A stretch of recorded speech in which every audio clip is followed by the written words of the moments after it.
Hoje, no programa Inspiração, é um convite à consciência e libertação emocional. Vamos falar sobre dependência emocional, um tema silencioso, profundo e presente na vida de muitas pessoas que, por amor, medo ou carência, acabam se esquecendo de si mesma. Quantas vezes confundimos apego com amor e permanência com felicidade? Este encontro é para quem deseja compreender seus vínculos, fortalecer a autoestima e construir relações mais saudáveis e conscientes. Porque amar não deve aprisionar, deve expandir. Começa agora um diálogo necessário para quem escolhe se reencontrar e viver relações com mais liberdade, presença e verdade.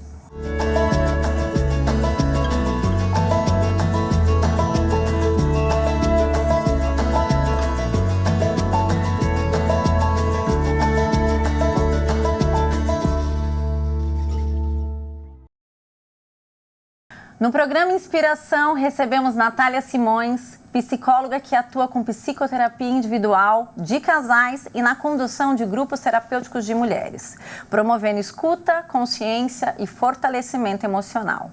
Com sensibilidade e profundidade, Natália auxilia pessoas a compreender seus padrões afetivos, ressignificarem vínculos e a reconstruir a própria autonomia.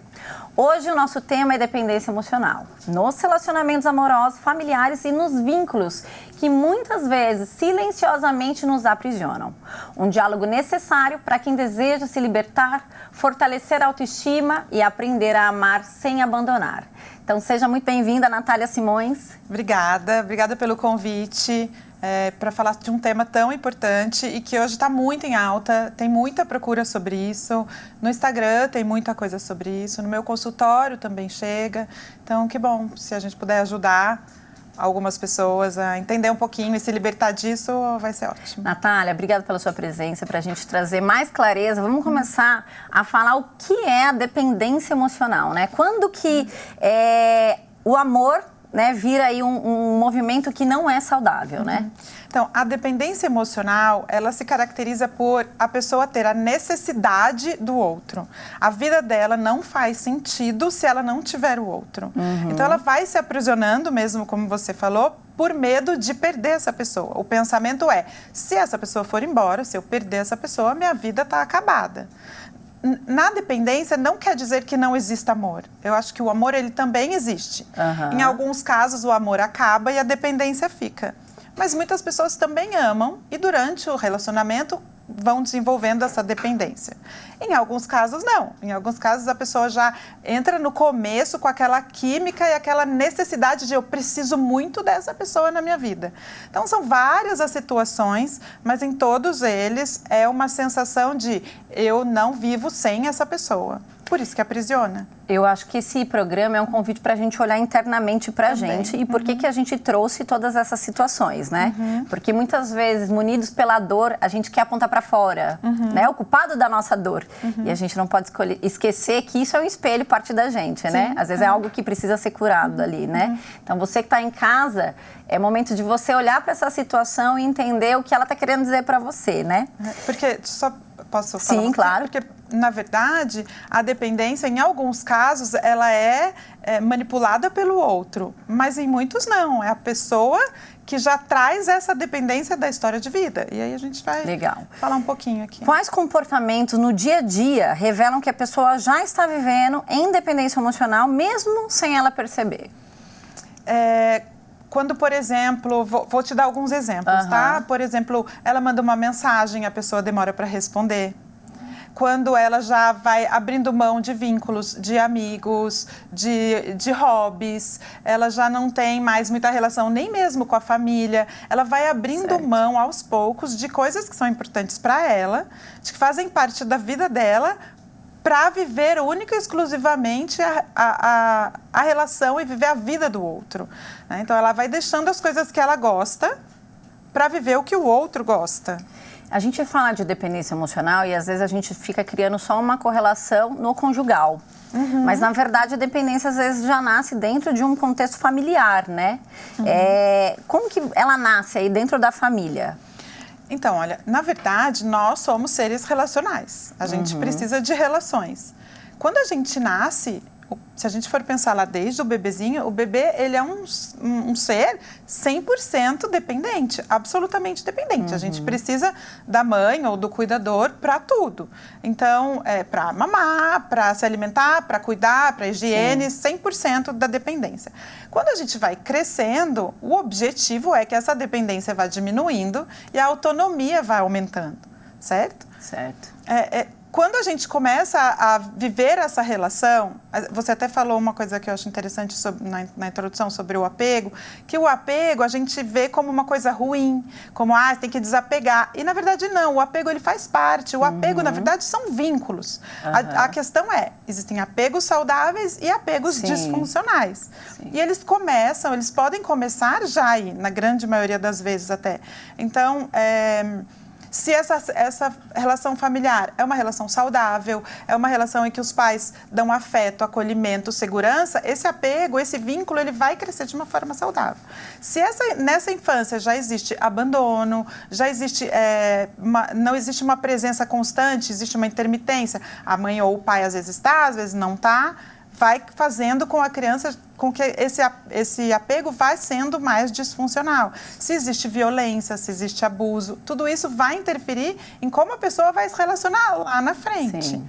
Certo? E aí, dependendo de como ela vai se desenvolvendo, se ela teve um apego seguro, se ela teve um apego saudável no desenvolvimento, ela vai desenvolver na vida adulta relacionamentos saudáveis. Ou ela vai replicar algo que não foi muito bacana, né? Exatamente. E, Natália, por que às vezes, nós sabendo que a relação não é saudável, temos aquela dificuldade de persistir nessa relação, né? Por que as pessoas permanecem em algo que ainda elas sabem que é tóxico? Porque muitas vezes o medo do abandono ou o medo da solidão é maior do que a dor de viver aquela relação. Aquilo eu já conheço, vamos ficar ali mesmo. Exatamente. É isso? Muita gente, é algo que você vê muito presente no seu consultório também, nos atendimentos? Porque numa relação de dependência que já está estabilizada ou até em relações mais abusivas, a pessoa, ela já tem uma autoestima muito minada. Ela já foi apagando a vida dela ao longo do tempo. Então, a hora que essa relação vai acabar, ou que ela pensa que ela está sofrendo muito e quer acabar com essa relação, ela já não sente que ela tem capacidade de viver sozinha. Porque minou. Ela já não tem relações, às vezes já não tem profissão, não tem outra coisa que sustente isso. Sabe? Que ocupe... Então, ela fica presa ali. Fica presa nisso. E quais feridas internas mais alimentam a dependência afetiva? O abandono, a rejeição, né? Uma autoestima muito baixa. A autoestima baixa é uma das principais características que fazem a pessoa viver um relacionamento, uma dependência emocional. Às vezes uma autoestima baixa vem de uma questão da infância, onde a pessoa falou, ou recebeu às vezes, né, uma colocação negativa da família, tá gordinha, e aquilo também foi mexendo com a autoestima dela. Vem disso, vem de uma, eu até comecei a falar, né, de uma autonomia não estimulada. Então, a autonomia, ela vai se formar a partir do momento em que a criança vai podendo se desenvolver. Se os pais podem ser ou negligentes ou superprotetores, os dois prejudicam a autonomia. Então, vamos pensar num pai que não deixa a criança fazer nada, o filho adolescente fazer nada. Ele não vai ser uma criança proativa, ele não vai achar que ele é capaz de conseguir fazer alguma coisa. Perfeito. E se existe a negligência, também acontece isso, mas por uma falta de orientação. Né? Então, tudo a mãe faz, tudo o pai faz. A criança vai, sei lá, subir no sofá, você vai cair. Vai pegar um copo, você vai quebrar. Você vai derrubar. Vou sozinho. Não, você não consegue. Ela vai introjetando que ela não é uma pessoa capaz. Então, por mais que tenha amor, que tenha a proteção e que tenha o cuidado, o que a criança introjeta e interpreta é uma falta de capacidade. Sim. Então, a autoestima vai ficando... É um convite para a gente voltar um pouquinho para a nossa origem, olhar para aquelas situações, experiências vividas, que podem estar trazendo ali replicando, né? Para que a gente possa ainda, de alguma forma, curar aquele processo, né?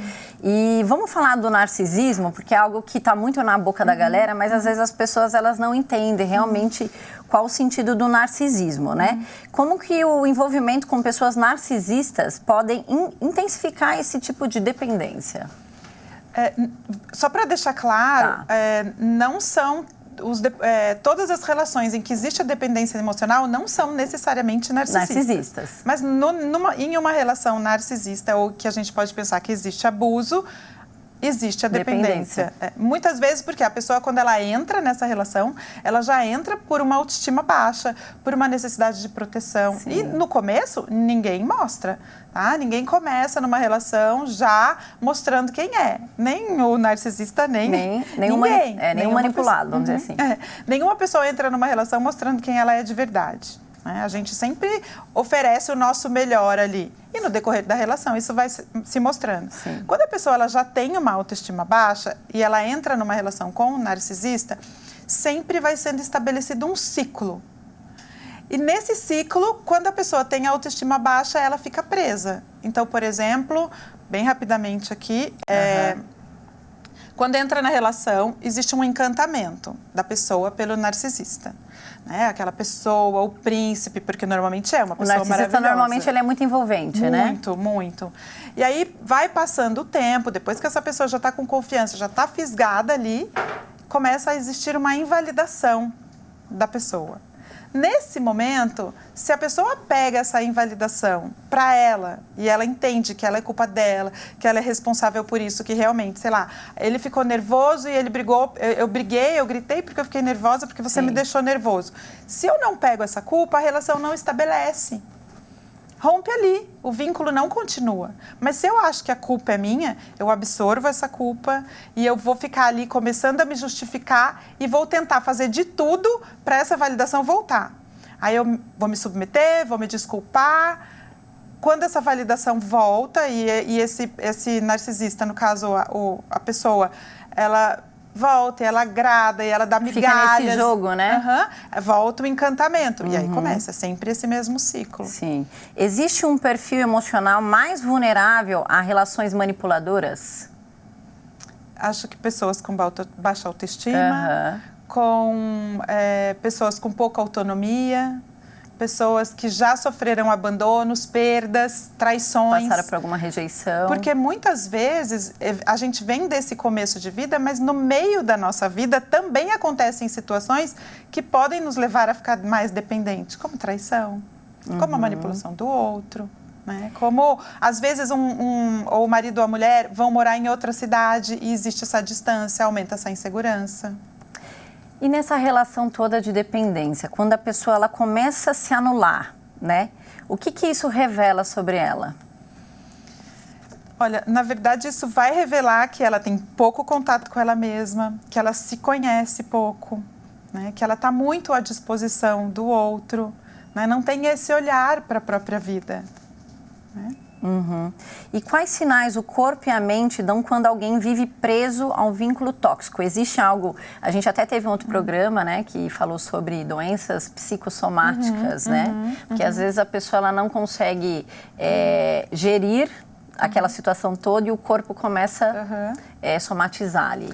Na dependência emocional, existem algumas relações que são diferentes. Então, algumas pessoas, elas se submetem, elas vão abrindo mão delas, não necessariamente porque o outro pede, mas porque ela vai abrindo mão dela para o outro querer ficar, só que ela vai fazendo isso em silêncio. E ela vai absorvendo e vai engolindo.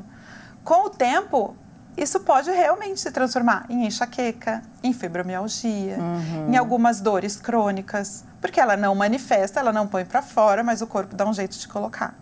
Né? E, Natália, qual que é o primeiro passo para quem quer fazer essa virada de chave, sair da dependência? Primeiro de tudo, ela reconhecer que ela vive isso. Porque muitas vezes a pessoa fala, eu não sou dependente, eu amo muito. E ela não tem noção de que realmente ela está dependente, de que a vida dela já não existe mais. Ela não tem identidade, ela não tem gosto, ela não tem opinião, ela não tem nada. Né? Mas ela acha que é amor. Então, o primeiro passo é ela reconhecer, nossa, eu acho que eu estou controlando demais, eu acho que eu vigio passos demais. Muitas pessoas, às vezes, falam para mim até no consultório, eu não saio, porque se eu sair, eu dou abertura para ele sair também. Eu não faço isso porque se eu fizer, eu dou brecha para ele também querer fazer. Eu não quero que ele faça porque eu não quero risco. Você que dá atendimento para casais, Nath, você vê dentro do consultório relações que realmente têm essa toxicidade, mas que conseguem resgatar, conseguem realmente fazer essa ressignificação? A dependência emocional, ela não é um transtorno, ela é uma questão comportamental. Então, ela é possivelmente revertida. Mas no casal, no caso de uma relação ali em que os dois vão procurar, é importante que os dois tenham esse mesmo desejo.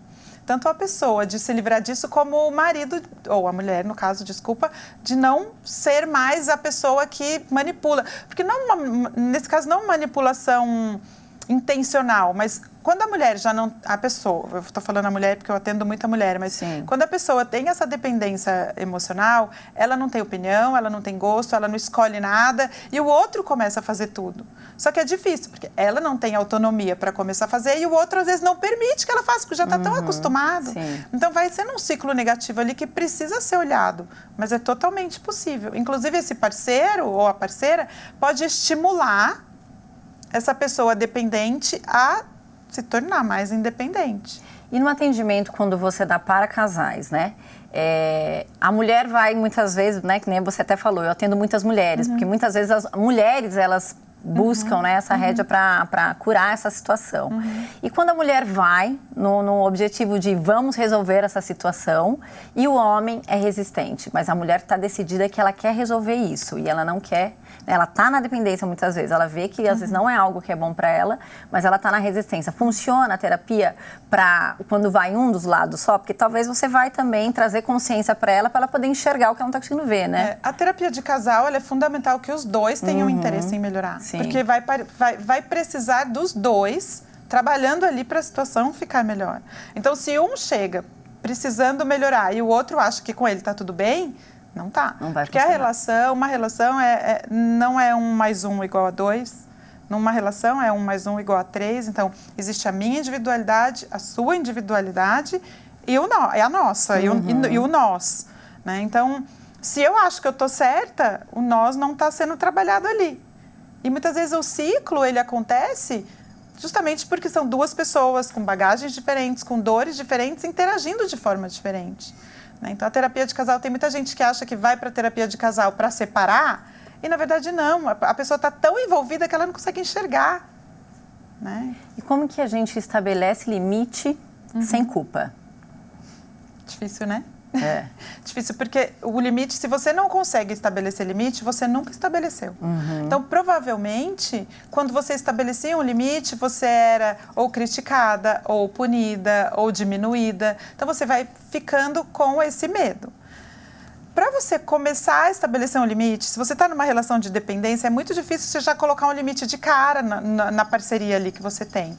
O ideal seria você começar com limites menores. Né? Porque se você chega para botar um limite muito grande, você tem que ter estrutura para bancar esse limite. Porque se você chega e fala, ou é assim ou não é, você corre o risco do outro falar, então não é. E aí você faz o quê? Se você der um passo para trás, você perdeu ali. Né? Então, e uma outra coisa que eu sempre falo quando a gente vai colocar limite é que as pessoas têm que entender que limite não necessariamente é conflito. Eu brinco sempre que entre o branco e o preto tem 50 tons de cinza. Sim. Por quê? Porque a gente pode falar, a gente pode se expressar de uma maneira tranquila sem que isso necessariamente vire um conflito. Sim. Né? Mas o ideal é aprender a colocar pequenos limites em pequenas situações, em pessoas que às vezes nem são diretamente do vínculo. Por isso que isso é um convite para o autoconhecimento, né? Para as pessoas. Porque quando você inicia uma relação e você está na dependência emocional, está com baixa autoestima, às vezes você só emenda uma relação para suprir um buraco. Exatamente. Ou às vezes para mostrar para o outro, olha, eu não estou sozinha, né? Porque às vezes está muito preocupado com o externo, com o julgamento do mundo, né? Então, por isso que é super importante essa coisa de você também cuidar de si mesmo primeiro, para você saber aquilo que você quer e ver se está alinhado, né? Perfeito, Priscila, exatamente isso. Acho que é super importante você saber o que você quer, o que você deseja. Claro que não um checklist que a gente vai dar tique em tudo, mas você saber o que você precisa, o que você busca, o que você deseja, que relação você deseja viver. Sim. Porque se a gente for no automático, a gente vai viver padrão. A gente vai viver aquela relação que a gente viveu lá na infância. A relação amorosa, ela faz isso com a gente. A gente se atrai por pessoas que mantêm a gente num lugar familiar. Então, se a gente não tiver essa consciência, a gente vai sempre... Sabe aquela história do dedo podre? Então, não é bem dedo não podre. A gente busca sempre situações em que eu já sei lidar. Que eu já vivenciei, Exato. E daí ela só vai sair daquele lugar quando eu reprogramar uma nova resposta para aquela situação. Exatamente. Né? Quando eu tiver esse conhecimento, e aí você estava falando do limite, eu estou entrando numa relação. Se eu não ponho o limite, já começa a atrapalhar desde o começo. E por que as pessoas elas têm tantas recaídas, né? Porque você vê pessoas vivendo relações de dependência, às vezes elas encerram ciclos e elas voltam. Que dica você daria para as pessoas não terem essas recaídas? Elas já estão conscientes que elas precisam encerrar com essa pessoa, que ela não é algo saudável para a vida dela, mas elas vão lá e retomam. Assim, 2 coisas principais: paciência e tolerar a frustração. Porque é difícil mesmo. Ninguém vai encerrar uma relação, ainda mais se é uma relação mais longa, e sair como se nada tivesse acontecido. Vai ser sofrido. E o amadurecimento emocional está aí. Eu termino uma relação, eu sei que eu vou sofrer, eu sei que vai doer, mas eu sei que eu não vou morrer. Na dependência emocional, a pessoa acha que ela vai morrer. Então, quando termina, tem que suportar a dor. Dar tempo, né? E ir fazendo coisas para ajudar o tempo, né? Não é só talvez ir procurando coisas que te dão prazer, né? Hobby. Voltar a estabelecer uma rede social, uma rede de apoio, buscar um hobby, atividades que gosta, buscar, de repente, se essa pessoa não trabalha, alguma atividade profissional. Porque muitas vezes a pessoa deixa de trabalhar também, né? Exatamente, ela para a vida dela, né? Nath, para a gente encerrar esse bate-papo, que eu acho que foi super esclarecedor aqui para as pessoas, né? Que mensagem você deixa hoje para quem está lá em casa e sente que não consegue viver sem alguém, mas deseja se reencontrar? As pessoas estão aí ressignificando. Eu acho que as pessoas precisam entender que ninguém morre de amor.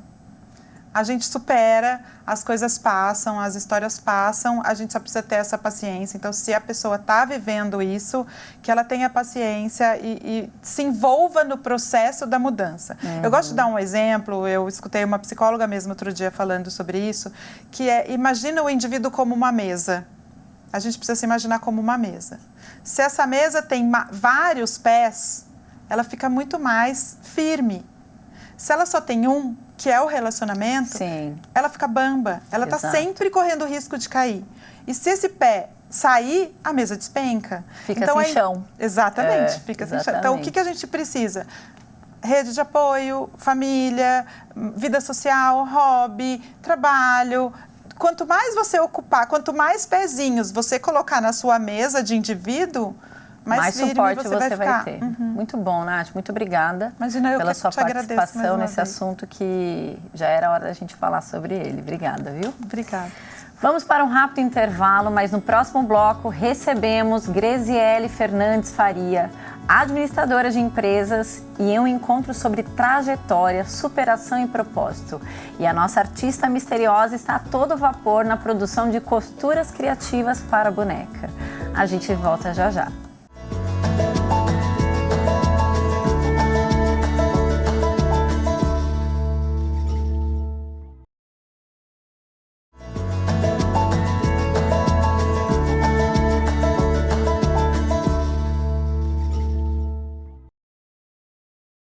Hoje, o Desafio Inspiração recebe Graziele Fernandes Faria, administradora de empresas com pós-graduação em Neurociência e Comportamento Humano e mais de 20 anos de atuação. Ela compartilha sua história de ressignificação nas suas relações e também na dependência emocional, mostrando como utilizou a neurociência para transformar padrões, fortalecer a mente e construir uma nova realidade interna.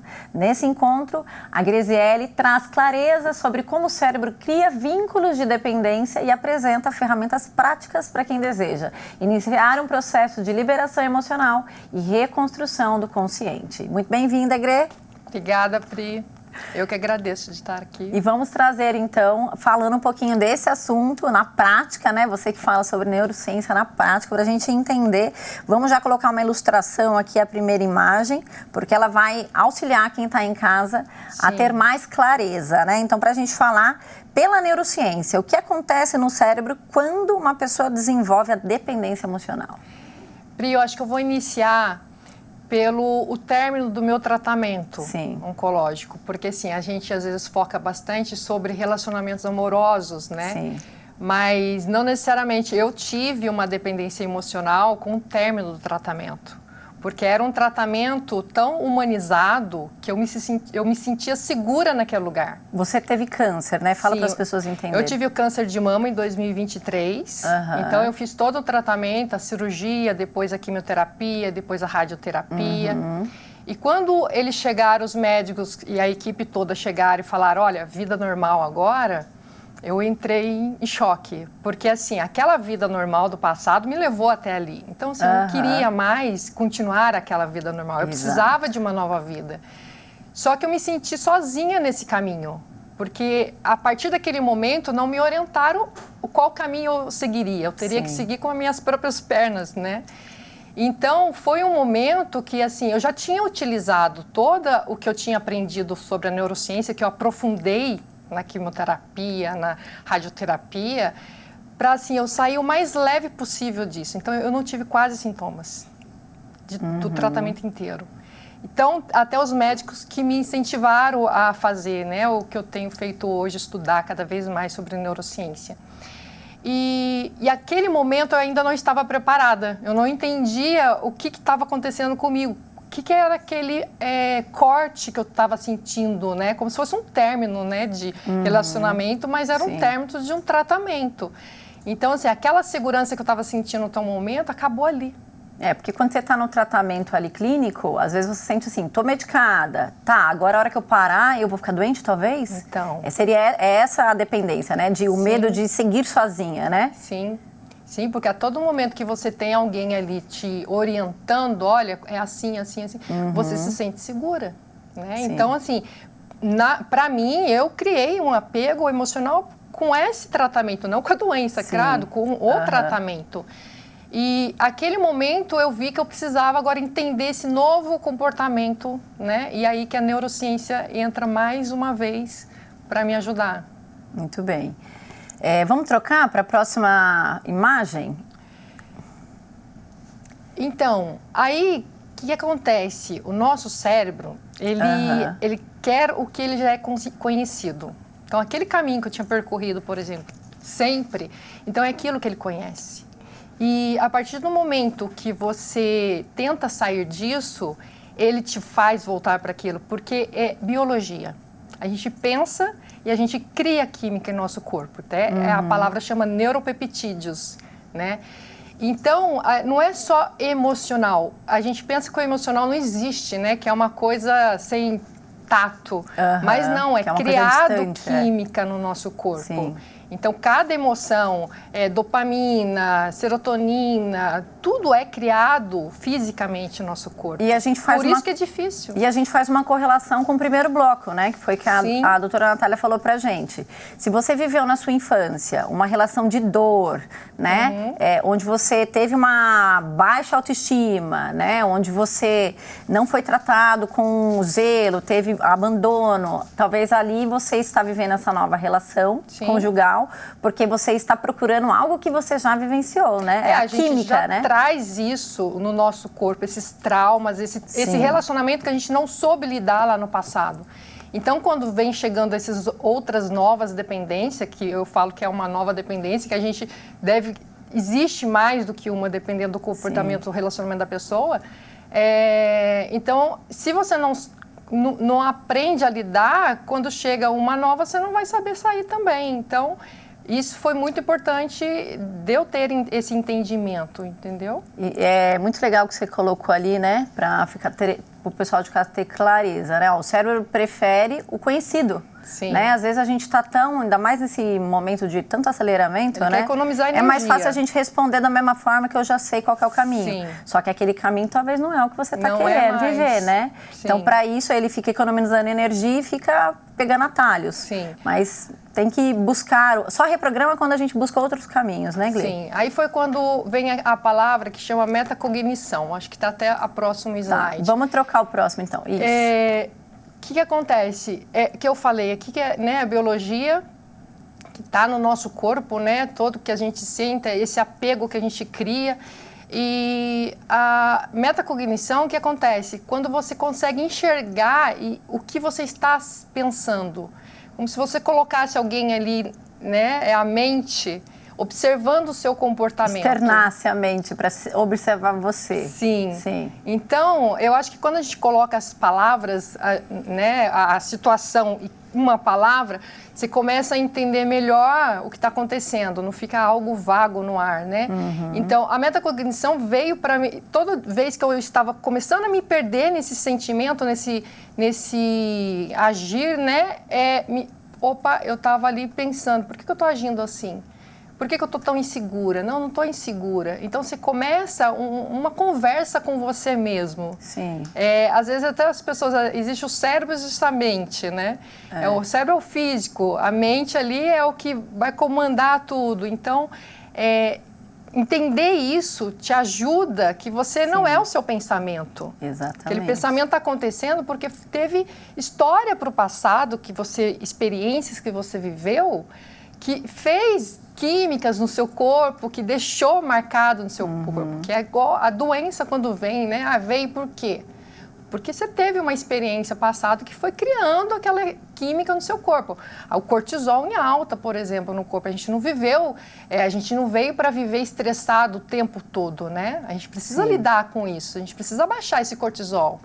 E isso que você está falando, ele serve para todas as ocasiões da vida, né? Porque, por exemplo, aqui, vocês falam sobre esse conhecimento, às vezes ali, no atendimento individual. Às vezes a gente chega aqui e fala assim, peraí, câmera, porque isso é novo, né? Sim, aqui por exemplo, eu tô aqui, eu tô acostumada. Para mim, por quê? Porque é mais do mesmo. Sim. Né? Sempre estive no palco, então a gente acostuma com isso. Então, para que você possa viver novas situações, você tem que se permitir. Então, quando você vem e se permite viver o novo, você já começa a quebrar, né? Sim. Começa a distanciar aquela situação que talvez estava desconfortável, agora está ficando mais confortável. Quanto mais novo você colocar na sua vida, né, hábitos novos, melhor vai ficar o seu entendimento e deixar aquilo de lado. Aquilo não faz mais parte da minha vida.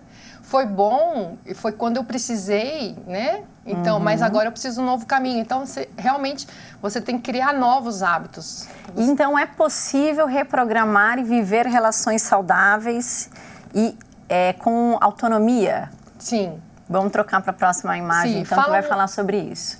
Falo muito sobre reprogramação mental, né? E tá onde? Tá na neuroplasticidade. Isso. Porque o nosso cérebro, ele não é fixo. Antigamente, acreditava-se nisso, né? Mas não, o nosso cérebro, ele é plástico. Então, assim, quanto mais você moldar ele, incentivar ele a coisas novas, mais neurônios você vai estar criando ali, né? Estimulando. E é a repetição. Então, se você repetir, é onde você vai estar criando novos neurônios, novas conexões, para você criar um novo ambiente, novos hábitos. Nisso você está criando uma nova biologia para o seu corpo. E como que a gente faz para ativar a neuroplasticidade, né? A gente acorda, levanta da cama, vai para o banheiro, vai para a cozinha, faz a mesma coisa todo dia, né? Você não está fazendo nada. Não está fazendo nada diferente. Você está só repetindo o que você viveu no passado. Já levanta da cama do outro lado, já escova o dente com a mão esquerda, né? Começa a fazer novos caminhos quando vai para o trabalho, né? Começa a estimular o seu corpo, às vezes o lado esquerdo, que você não faz, não movimenta. A gente tem que tentar o máximo possível, de detalhes pequenos, a gente sair desse caminho que a gente já conhece. Porque senão é ali que você vai ficar.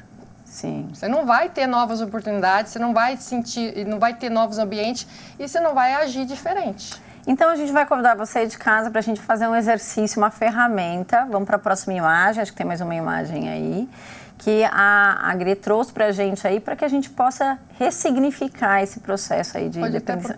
Pode passar para o próximo, que a gente já falou sobre metacognição. Isso. Explica um pouquinho como que vai funcionar e a gente vai colocar uma trilha, né, Gle? Sim, pode colocar. Aqui, muitos falam meditação, né? Mas a gente... São mapas mentais, vamos se pensar assim. A gente se colocar em silêncio e conseguir enxergar a situação. Porque a gente hoje está tão difícil de ficar em silêncio e parar para pensar realmente em tudo o que acontece, né? Então, se quiser colocar... Vamos colocar a frequência, e daí eu vou fazer, então, como se você tivesse me conduzindo, até para as pessoas poderem entender melhor. E daí você de casa aí também solta tudo, desliga o celular e vem para esse momento presente. Só um parênteses, Pri. Fazendo isso, é como se você estivesse reprogramando o seu corpo, o seu sentimento, a sua energia e toda a sua biologia para o que você quer. Para a sua nova realidade. Para a sua nova realidade. Sim. Entendeu? Ok, vamos lá então. Então, você pode ficar bem tranquilo, relaxado, respira fundo, solta. Aí você começa a imaginar ou aquela situação, ou até um relacionamento amoroso, né? Como já foi dito no primeiro tópico aqui que você, essa linha de energia que vai indo para essa outra pessoa, que essa dependência que você tem, ou daquela situação, ela começa a voltar toda essa energia para você. Começa a tirar a energia que você colocava, porque onde você coloca a sua energia é lá que vai ficar.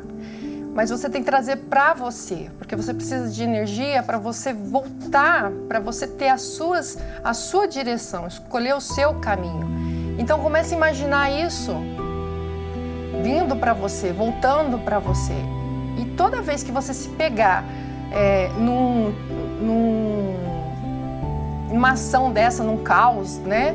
Para um segundo, 1 minuto, fecha os olhos e faz essa meditação, esse mapa mental na sua mente, o que já aconteceu, o que você quer que aconteça.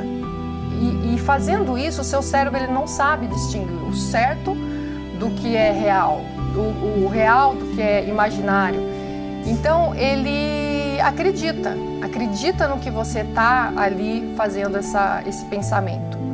Então, é isso. Toda vez que você precisar, respira fundo para você oxigenar o seu cérebro, né? Para ele acalmar, baixar cortisol e entrar num estado mais em paz, tranquilo, e se coloca na posição que você gostaria de estar. E o seu cérebro ele já vai acreditar nisso.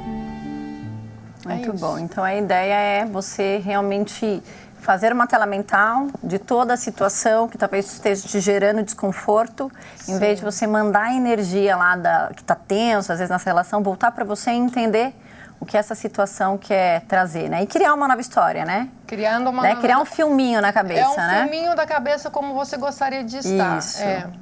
Criar uma história, a nova realidade. Uma nova realidade. E isso eu fiz muito no meu tratamento, então eu não tinha tantos sintomas, porque eu me colocava já no futuro, sabe? Você já se imaginava curada? Imaginava curada, sim. Ó, isso aí é a intenção da ferramenta, tá, gente? Quando a pessoa tem muita dificuldade nessa meditação, que todo mundo fala, eu não consigo meditar e tal, o primeiro passo, se ela quiser fazer, são os escrita. Quando ela coloca no papel e ela olha aquilo, o cérebro dela, ela está fotografando aquilo. Ela ia escrever a história dela do futuro, mas como já fosse presente. Sim. Mas como se já fosse no presente. Sim. Tá, sim. Perfeito. Então fica aqui essa prática que ajuda muito a pessoa quando ela não tem essa facilidade na meditação, nos mapas mentais. E depois ela passa para os mapas mentais. Sim. Então, isso ajuda até ela fazer o mapa mental depois. Sim, porque ela escrever para ter clareza e depois projetar no mapa mental. Muito bom, complementou muito o nosso primeiro bloco. Gre, quero agradecer imensamente Eu que agradeço. a sua participação aqui, que o pessoal de casa, tenho certeza, que se inspirou aí nessa jornada. A dependência emocional pode aprisionar silenciosamente. No VT de hoje, vamos entender como esses vínculos se formam, quais sinais o corpo e a mente dão e como iniciar um caminho de libertação. É hora de se reencontrar. Vivemos uma era de colapso emocional, depressão, ansiedade, burnout, conflitos familiares já não são mais um problema individual, se tornou uma dor coletiva. É por isso que, diante deste cenário, surgem experiências que convidam as pessoas a se reconectar com a sua essência e buscar o seu desenvolvimento pessoal. E hoje o Inspiração está aqui, em uma vivência que convida você a também buscar esse caminho e trazer mais expansão de consciência para a sua vida.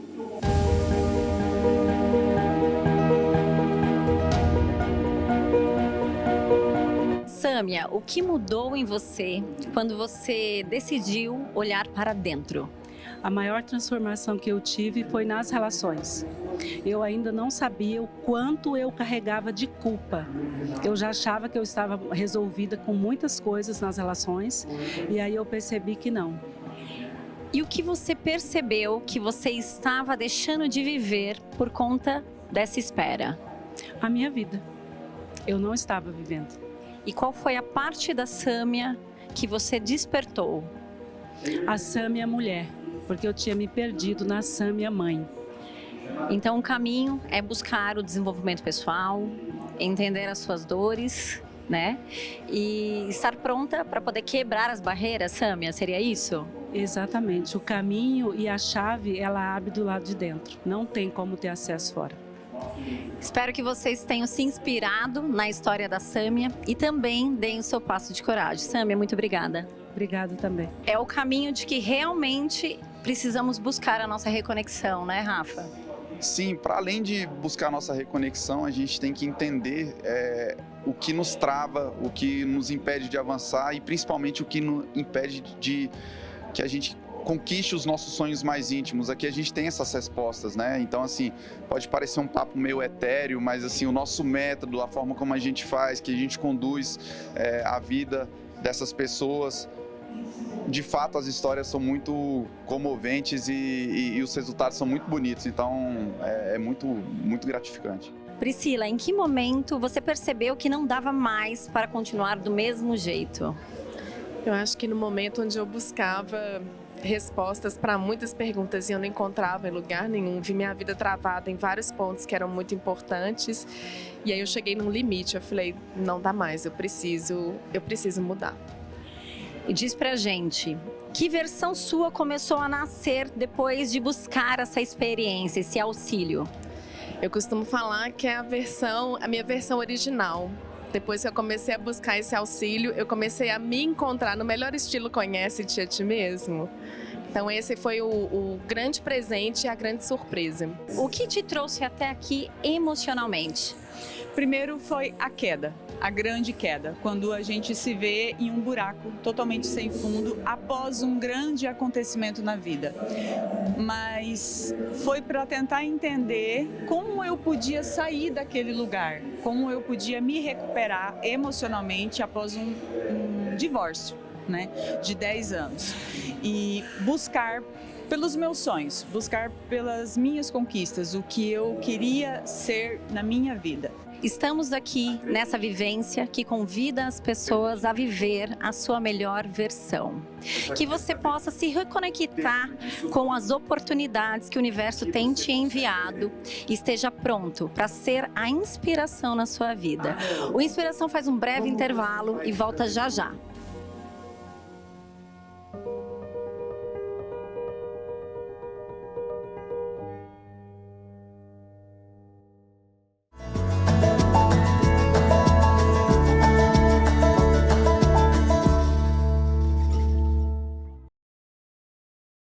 Hoje recebemos Eugênia Fidelis Almeida, artesã que transformou dor em arte e renascimento. Diagnosticada com um câncer em estágio avançado, enquanto aguardava um desfecho difícil, começou a cortar as próprias roupas para criar uma lembrança para a neta que ainda iria nascer.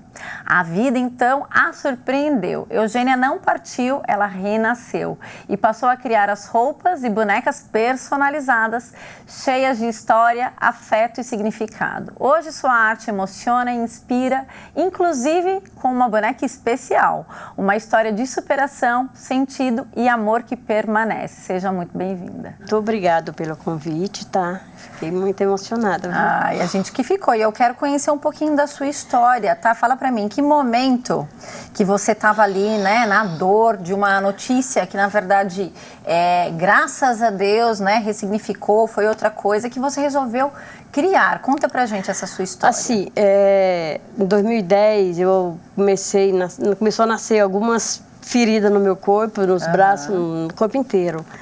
E essas feridas apodreciam de uma hora para outra e eu ficava toda... E o médico constatou um câncer terminal. E de 2010 até 2015, eu fiz todo tipo de tratamento para câncer. Eu fiz a quimioterapia, radioterapia, fototerapia, fiz muitas, que eu não tenho a quantidade.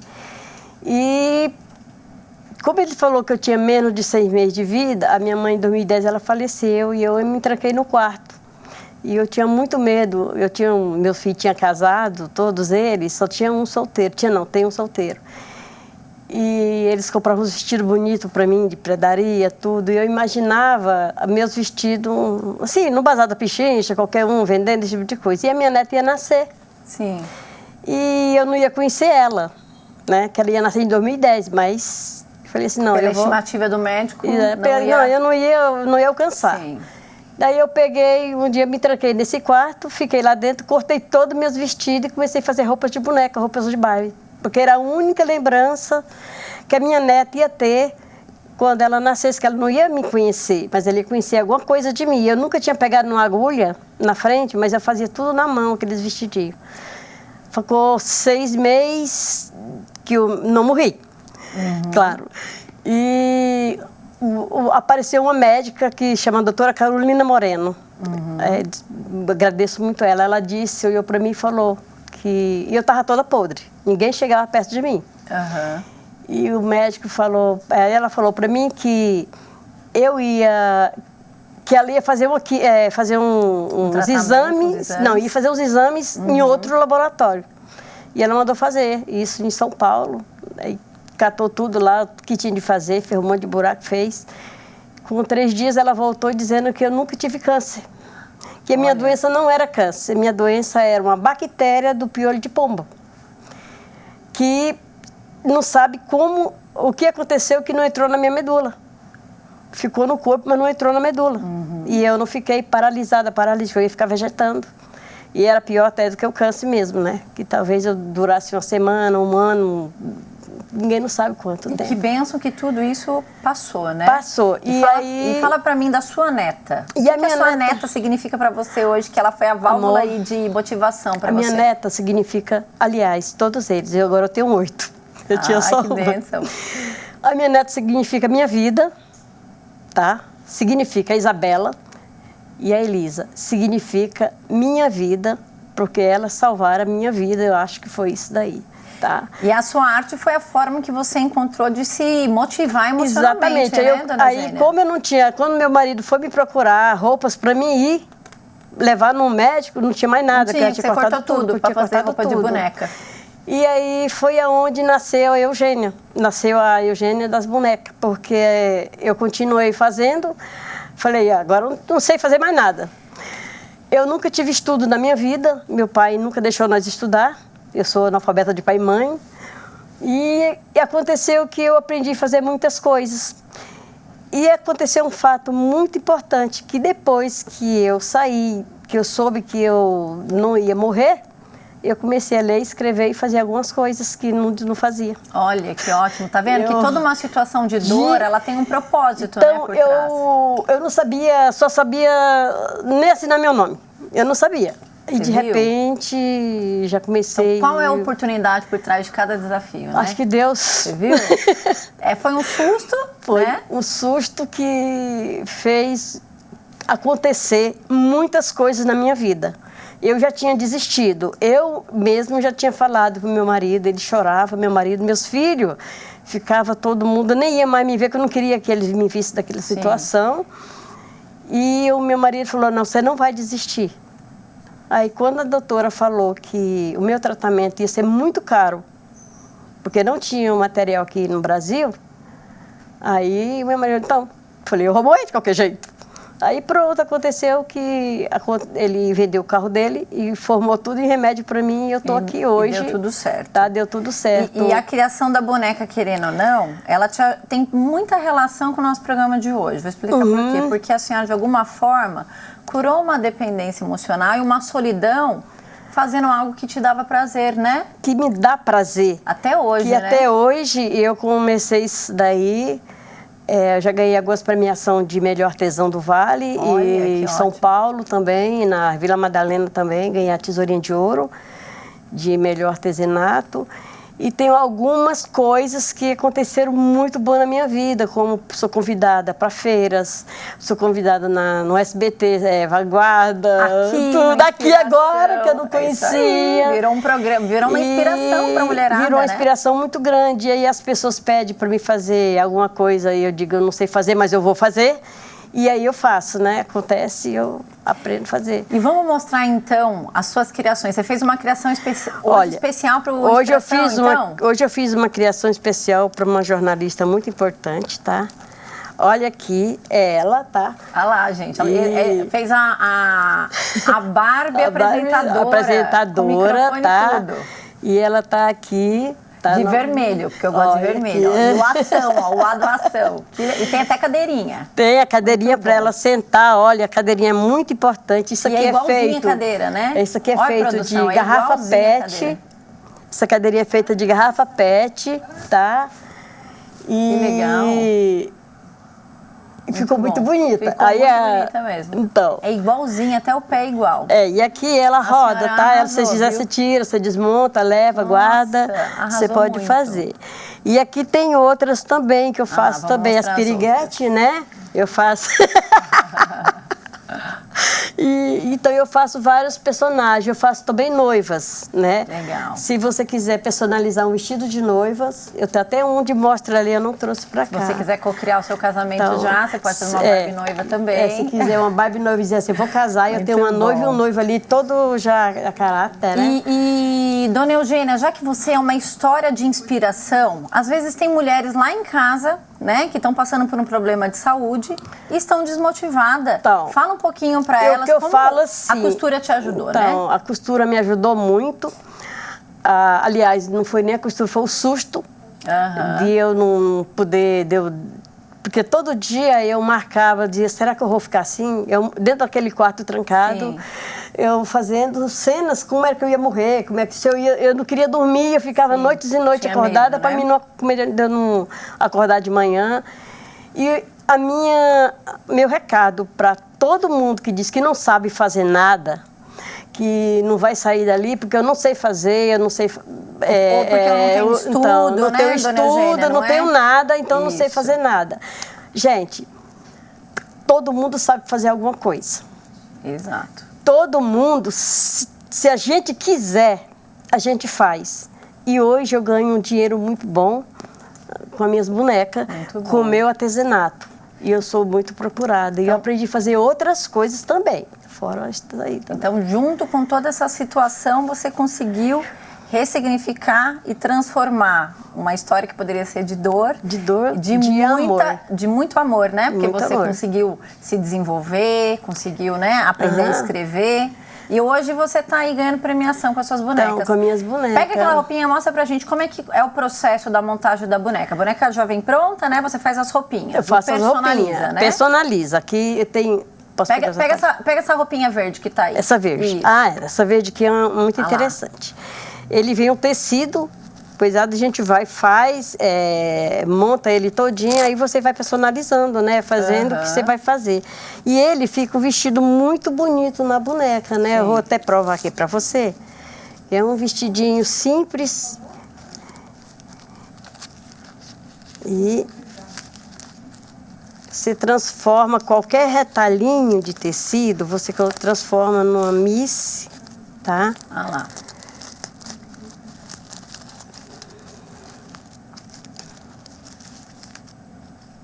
E quanto tempo a senhora leva para fazer uma roupinha dessa? 20, 30 minutos. É rapidinho, você personaliza. Personalizo, muito pouco tempo. Uma noiva já demora um pouco mais. Aí eu também tenho uns patrocínios, não sei se eu posso falar. Não podemos falar. Não pode falar, não. A gente agradece todo mundo que apoia a Dona Eugênia, hein? Então, mostra lá, ó. Mostra aqui, ó, pra Flávia ali na câmera, ó. Aqui, ela fica, se ela ficar assim, oi, tchauzinho, tá? Ó, isso, olha lá que linda. Virou uma coisa muito bonita, tá? E... Muito bem, Dona Eugênia, eu quero agradecer imensamente o seu passo de coragem aí que você conseguiu, dentro da sua dor aí, construir um novo caminho, né? Que as suas netas te motivaram, que a sua costura te trouxe à luz e que a sua história hoje, né?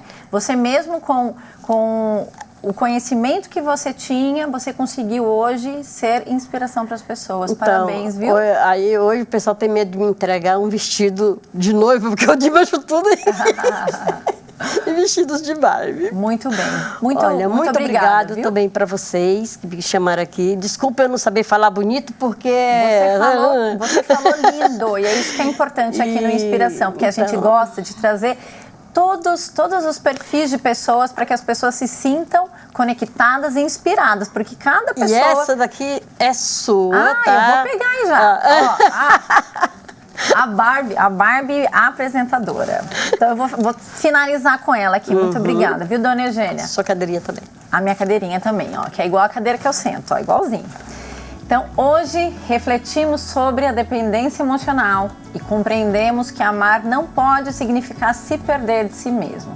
Relacionamentos saudáveis começam quando nos reconectamos com a nossa própria essência, autoestima e valor.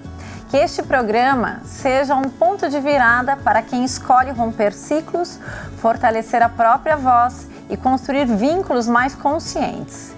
Lembre-se, quem se encontra não aceita mais viver em aprisionamento emocional. Até o próximo Inspiração, onde crescer por dentro sempre será o nosso maior movimento.